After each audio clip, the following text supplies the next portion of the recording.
11ই July social হ্যান্ডেলে এক video বার্তার মাধ্যমে হঠাৎই ভক্তদের অনুরোধ করে বসলেন দুই বাংলার জনপ্রিয় অভিনেত্রী জয়া আহসান। 12 জুলাই ওপার বাংলায় মুক্তি পেয়েছে মানিক বাবুর মেঘ শিরোনামের একটি সিনেমা। আর এই ছবিটি দর্শকদের দেখার উদ্দেশ্যে ভিডিও বার্তাটি শেয়ার করেছেন জয়া।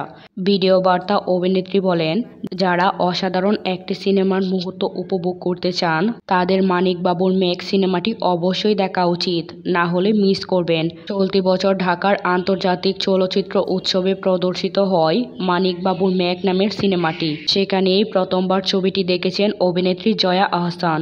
চলচ্চিত্রটি রীতিমতো মুগ্ধ করেছে অভিনেত্রীকে, আর সেই আত্মবিশ্বাস থেকেই অনুরাগীদের প্রতি ছবিটি দেখার জন্য অনুরোধ করেছেন জয়া।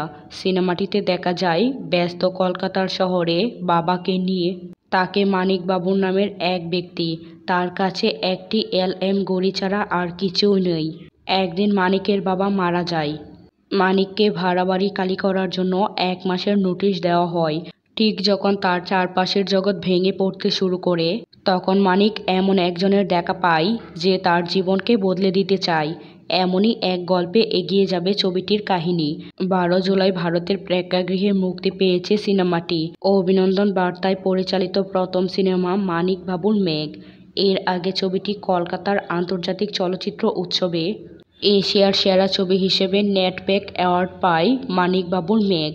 সিনেমাটির কেন্দ্রীয় চরিত্রে অভিনয় করেছেন অভিনেতা চন্দন সেন।